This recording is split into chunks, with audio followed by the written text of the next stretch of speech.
Jai Hind cadets, myself Vijay welcomes to all of you at the online platform of Defense A2S Defense Academy। दोस्तों मैं विजय आप सभी का A2S defence academy के online platform पर स्वागत वंदन अभिनंदन करता हूं। और दोस्तों आज के इस सेशन में हम लोग एडवर्ब की नेक्स्ट क्लास देखने वाले हैं। इसके पहले हम लोगों ने एडवर्ब के डिफेंस के पर्पज से NDA, CDS, FCAT, air force, XY, navy, AA, MR, SSR और इंडियन कोस्ट गार्ड जितने भी डिफेंस एग्जामिनेशंस हैं सभी के को टारगेट करते हुए सभी के पर्पस से हम लोगों ने इसके पहले एडवर्ब को डेफिनेशन, एग्जाम्पल, क्लासिफिकेशन के रूप में और उसके जो बेसिक स्ट्रक्चर्स हैं, बेसिक रूल्स हैं, वहाँ तक हम लोगों ने देखा है। आज हम लोग एडवर्ब को नेक्स्ट आगे देखने वाले हैं कि आगे से क्या फीचर है, क्या इसका पॉइंट है जो कि आपके डिफेंस के लिए बहुत ही इंपॉर्टेंट होने वाला है। तो आइए हम बिना टाइम वेस्ट करते हुए अपने आज के सेशन को स्टार्ट करते हैं। तो आइए हम लोग देखते हैं नेक्स्ट क्लास। ये दोस्तों आज का जो पहला हमारा पॉइंट है वो ये है कि किसी भी सेंटेंस में, ध्यान दीजिएगा, किसी भी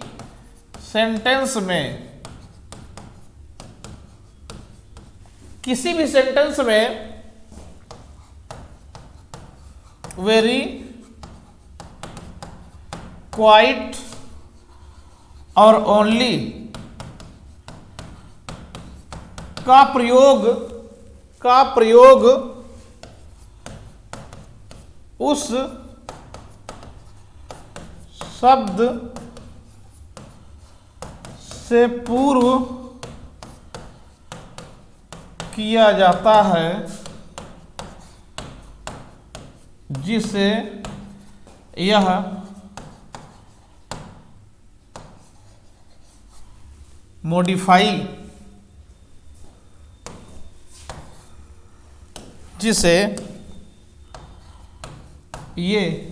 मॉडिफाई करते हैं। आप जानते हैं वेरी माने क्या होता है? बहुत, क्वाइट माने बिल्कुल और ओनली माने केवल।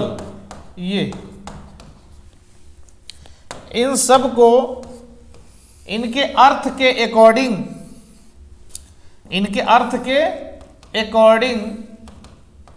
ये मैं ये बता रहा हूं दोस्तों कि हमारा जो वेरी है, क्वाइट है और ओनली है। वेरी माने बहुत, क्वाइट माने बिल्कुल, ठीक है, ओनली माने केवल। इन शब्दों का इन सभी का किसी भी सेंटेंस में यूज जब हम करेंगे तो हमको सबसे पहले ये देखना होगा कि ये किसके लिए यूज हुए हैं। तो जिसके लिए भी ये यूज होते हैं हमेशा उस वर्ड के पहले इन्हें लिखना चाहिए। अगर उसके बाद हम लिखते हैं तो हमारा एरर हो जाता है, गलत हो जाता है। इसलिए इनका यूज हमको नेसेसरी रूप से आना चाहिए। तो आइए एक एक हम लोग यूज करके देखते हैं। जैसे हमने कहा एक sentence, it is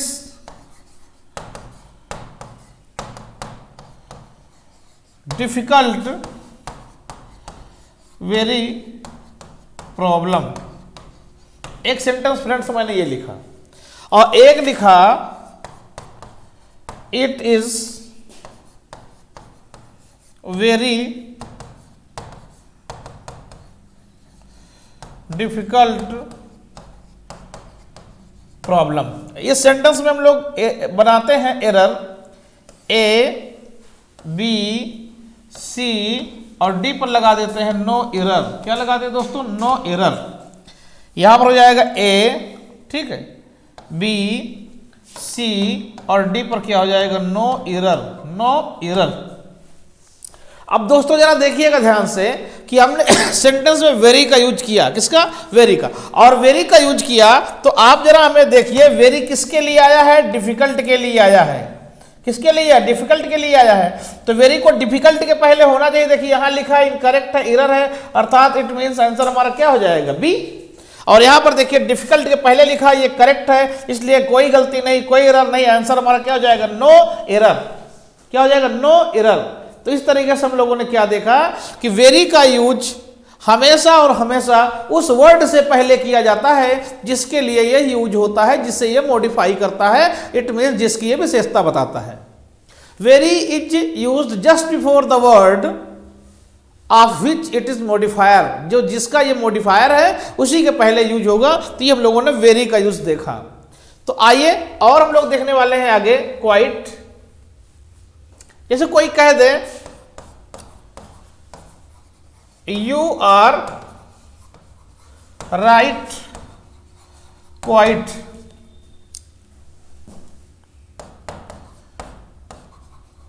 in this matter.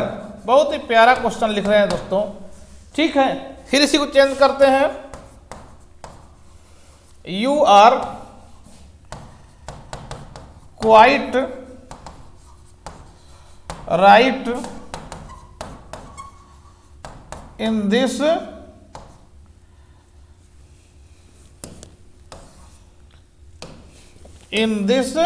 Matter, ये ठीक है।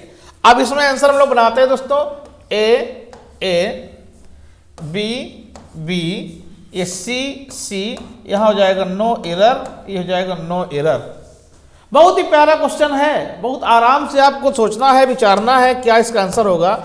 अब जरा देखिए, you are right quite in this matter. कोई कह रहा है आप इस मामले में बिल्कुल सही हो, बिल्कुल सही हो, तो बिल्कुल किसके लिए आ रहा है? राइट अर्थात सही के लिए आ रहा है। बिल्कुल सही हो ना, तो बिल्कुल किसके लिए? सही के लिए आ रहा है, तो राइट के लिए आ रहा है। तो इट मीन्स क्वाइट को राइट से पहले होना चाहिए। ये क्वाइट राइट के बाद लिखा है, ये गलत है, इसलिए आंसर हमारा क्या हो जाएगा? बी। क्या हो जाएगा? बी। लेकिन यहां पर देखें, बिल्कुल राइट से पहले क्वाइट लिखा है, बिल्कुल करेक्ट पोजीशन पर लिखा हुआ है, इससे क्वाइट को जो है राइट से पहले ही होना चाहिए। ये करेक्ट लिखा है, इसलिए फ्रेंड्स आंसर हम लगा देंगे नो एरर। क्या लगा देंगे? No error. कोई कह दिया, और आगे देखते हैं इस तरह से। कोई कह दिया एक sentence, this is quite right answer. बहुत ही प्यारा सेंटेंस है। This is quite right answer, ये सही है, या this is right quite answer. देखिए जरा ध्यान से बच्चों। तो यहां पर आइए हम लोग बनाते हैं, ए बी सी, डी पे नो एरर और डी पे नो एरर। ठीक है। अब चलिए इसमें आंसर फाइंड आउट करते हैं हम लोग। अब देखिए दोस्तों, अब देखिए कह रहा this is quite right answer, कह रहा बिल्कुल सही जवाब है, बिल्कुल सही उत्तर है, यही ना, बिल्कुल सही उत्तर है, यह बिल्कुल सही उत्तर है। तो सही के लिए बिल्कुल आ रहा है, तो क्वाइट राइट से पहले लिखा है, ये करेक्ट लिखा, आंसर लगा देंगे इसका नो एरर, कोई प्रॉब्लम नहीं है। लेकिन यहां राइट के बाद क्वाइट आ गया, ये गलत पोजीशन है इसका पोजीशन यहां राइट से पहले होना चाहिए, ये एरर है, इसलिए आंसर क्या लगा देंगे? बी। तो इस तरीके से आपने देखा कि वेरी का यूज करके हम लोगों ने देख लिया और क्वाइट का यूज करके देख लिया। अब आइए एक बच्चा हमारे पास क्या चीज? ओनली का करके देख लेते हैं। देखिए ध्यान से, जैसे हमने कहा एक सेंटेंस, बहुत ध्यान से कहा कि only Shalu can do it. बहुत प्यारा सेंटेंस लिखा मैंने, या इसको मैं लिखूं Shalu only can do it. A B C D पे नो एरर, ठीक है, नो एरर। आप एक चीज जज करिए, इसका अर्थ क्या है? इसका अर्थ है केवल शालू यह कर सकती है, केवल शालू यह कर सकती है। तो ये जो शालू लिखा है फ्रेंड्स, शालू के लिए आ रहा है केवल, तो केवल किसका मॉडिफायर हुआ? शालू का। तो शालू को मॉडिफाई क्यों करा? ओनली। तो ओनली देखिए शालू से पहले लिखा है, ये करेक्ट है, इसका आंसर लगा देंगे नो एरर। लेकिन यहां पर देखिए अपोजिट हो गया, इसका ऑर्डर गलत हो गया, शालू के बाद ओनली आ गया, इसका पोजीशन गलत, आंसर लगा देंगे हम लोग ए। क्या लगा देंगे? ए। क्लियर हुआ ना? आइए एग्जांपल और देखते हैं। जैसे लिखा जाए आई कैन गिव यू,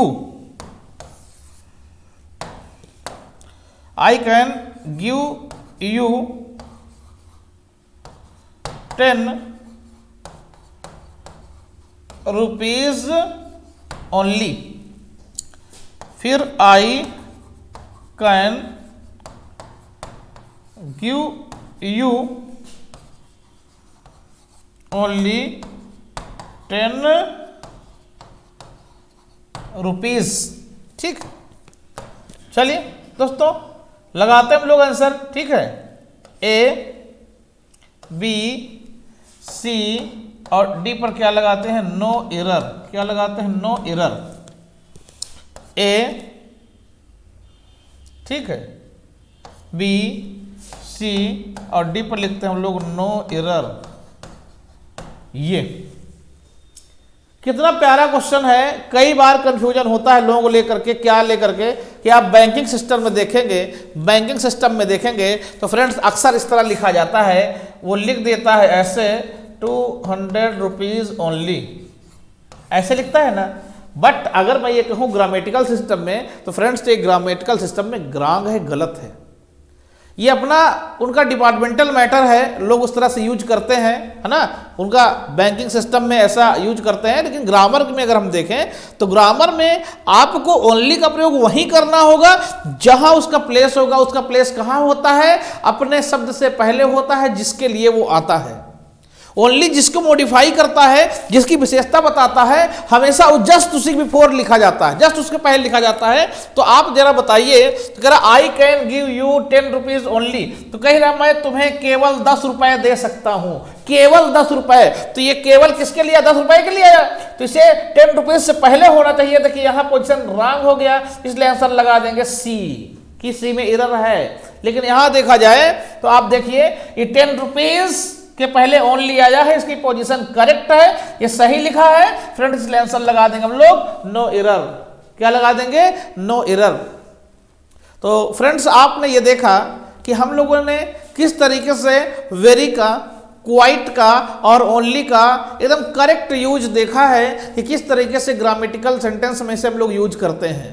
तो इतना हमेशा बात अपने माइंड में रखनी है कि ओनली, क्वाइट और very is always used just before the word of which they are used to modify। हमेशा ये उस शब्द से पहले लिखे जाते हैं कि जिसके लिए इनका प्रयोग हुआ है मॉडिफाई करने के लिए। तो ये 3 में आई होप कि आपको कोई प्रॉब्लम नहीं होनी चाहिए। अब आप इसका एक स्क्रीनशॉट ले लीजिए, इतना भी आपने पढ़ा है, फिर इसके बाद हम लोग आगे चलकर पढ़ने वाले हैं।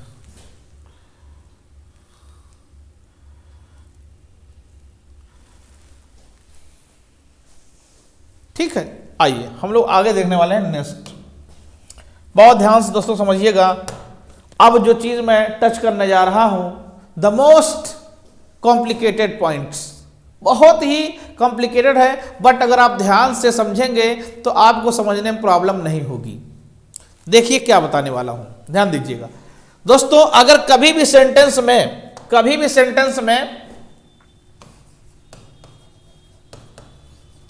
स्कार्सली, रेयरली, देख रहे ना, scarcely, rarely, always, never, often,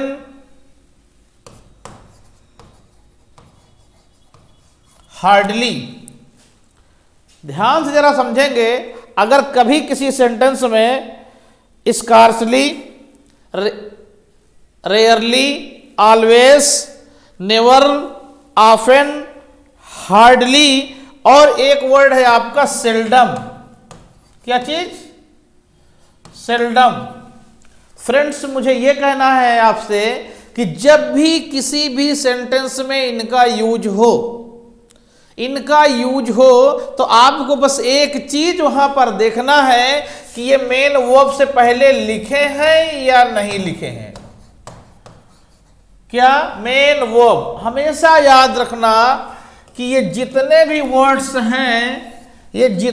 words हैं, इनको हमेशा और हमेशा सेंटेंस में मेन वर्ब के पहले लिखा जाता है। सेंटेंस में जब भी एग्जाम में क्वेश्चन पुटअप होगा, पूछेगा, तो इनका पोजीशन चेंज कर देगा, इनका ऑर्डर क्या कर देगा, वो चेंज कर देगा। जहां करेक्ट ऑर्डर होगा वहां ना यूज करके कहीं इधर उधर यूज कर देगा, वही आपको जस्टिफाई करना होगा। ठीक है, क्या क्या, जैसे देखिए, जैसे आपने कहा I listen never,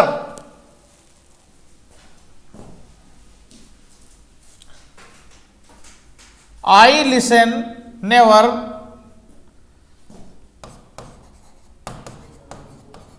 the news on the radio. कितना प्यारा सेंटेंस है, I listen never the news on the radio. I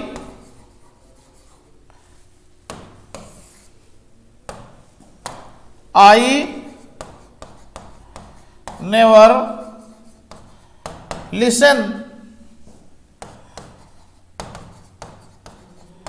the news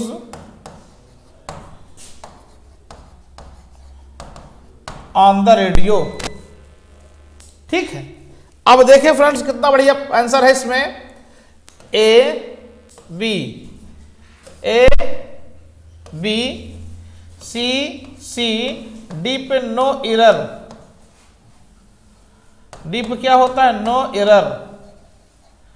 बड़ा प्यारा क्वेश्चन है, चलिए फाइंड आउट करते हैं इसका आंसर क्या होगा।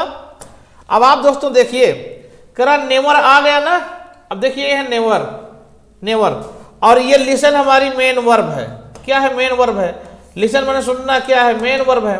तो अभी हमने पढ़ा कि scarcely, rarely, always, never, often, hardly, seldom, कभी भी सेंटेंस में आ जाए, किसी भी सेंटेंस में आ जाए, तो इनका use just before the main verb, हमेशा मेन वर्ब से पहले होना चाहिए। अगर उस पोजीशन में है तो करेक्ट है, अदरवाइज इनकरेक्ट है। तो यहां पर देखें, लिसन मेन वर्ब है, इसके बाद नेवर आया, इसका पोजीशन इनकरेक्ट है, ये गलत है, आंसर क्या लगा देंगे, ए।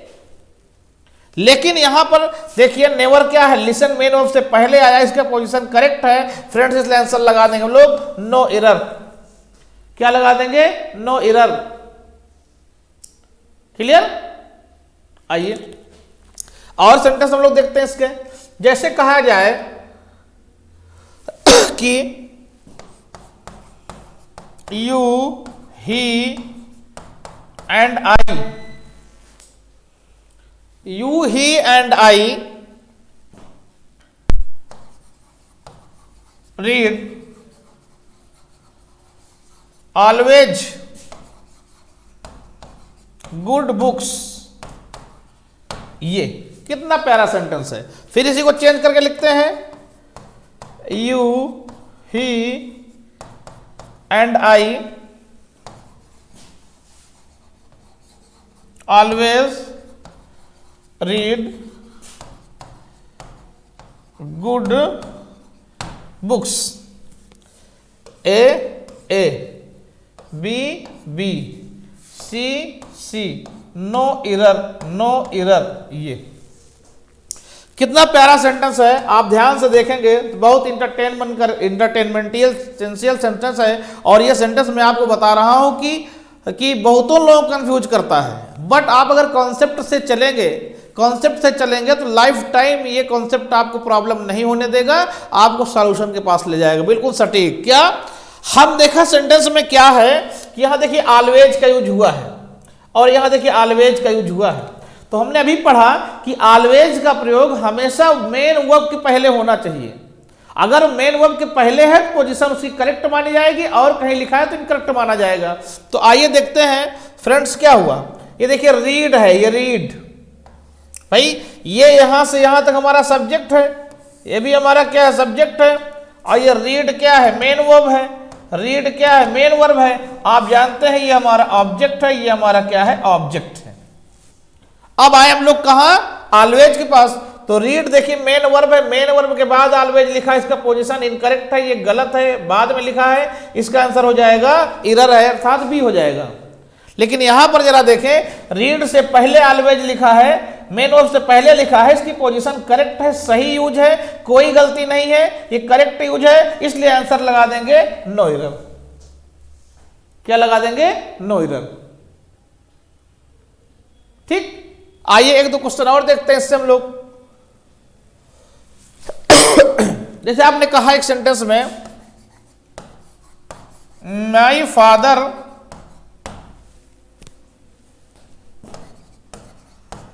scolded often me for reading। बहुत ही प्यारा सेंटेंस। देखिए, माई फादर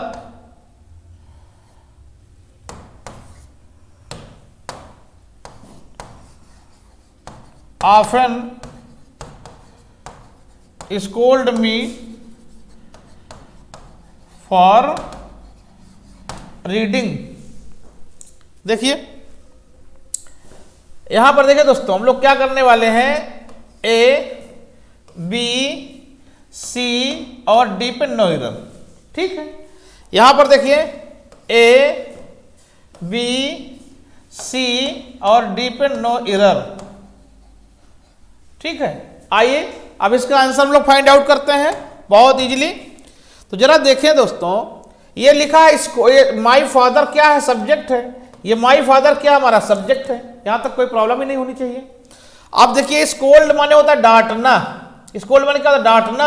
और यहां लिखा है ऑफेन, तो डांटना हमारा क्या मेन वर्ब हो गया कि नहीं हो गया? मेन वर्ब हो गया। अब आप बताइए, ऑफेन मेन वर्ब के बाद लिखा है ना, तो मेन वर्ब के बाद जो होता है वो करेक्ट होता है कि इनकरेक्ट होता है? तो फ्रेंड्स पता है इनकरेक्ट होता है बाद में, तो बाद में लिखा है इनकरेक्ट है, इसका पोजीशन इनकरेक्ट है, आंसर लगा देंगे हम लोग बी। लेकिन यहां पर देखिए, ऑफेन स्कोल्ड अर्थात मेन वर्ब से जस्ट पहले लिखा है, इसकी पोजीशन करेक्ट है। फ्रेंड्स आंसर हमारा क्या हो जाएगा? No error. क्या हो जाएगा? No error. अच्छा, आइए एक बात और आपको बताना था यहां। देखिए फ्रेंड्स, हमने इसके पहले भी थोड़ा डिस्कस करके वो बताया था कि कुछ ऐसे एडजेक्टिव्स हैं जिसमें ly जोड़ देते हैं तो हमारा क्या बन जाता है? एडवर्ब बन जाता है। क्या बन जाता है? एडवर्ब बन जाता है। जैसे फॉर एग्जांपल मैंने बताया था, इससे सपोज दैट मान लीजिए बैड है, तो अगर बैड माने बुरा, ये क्या है? एक एडजेक्टिव है। अगर इसको हम बैडली लिखें, क्या लिखें? बैडली, तो ये क्या बन जाता है? एक एडवर्ब बन जाता है। तो उसी तरीके से एक वर्ड इसमें यूज किया है आपने, hard plus ly is equal hardly. ये तो मैं आपको ये बताना चाहता हूं क्लियर कट कि जो ये हार्ड है ना, हार्ड क्या चीज? हार्ड। तो ये हार्ड फ्रेंड्स अभी मैं आपको नेक्स्ट क्लास में बताऊंगा कि हार्ड समटाइम्स तो एडजेक्टिव बन जाता है, समटाइम्स एडवर्ब बन जाता है। Hard sometimes as an adjective use होता है, sometimes as an adverb use होता है। लेकिन फ्रेंड्स जो हार्डली है ना, हार्डली है, ये आपका 100 में 100% एडवर्ब है। हार्डली क्या है? 100 में 100% एडवर्ब है, जबकि उसी हार्ड से हार्डली बना है। उसी हार्ड से क्या बना है? हार्डली बना है। और एक बात बता रहा हूं मैं आपको, याद रखिएगा इसको हमेशा, कि अगर किसी भी सेंटेंस में, किसी भी सेंटेंस में, किसी भी सेंटेंस में हार्डली, स्कार्सली या रेयरली, किसी भी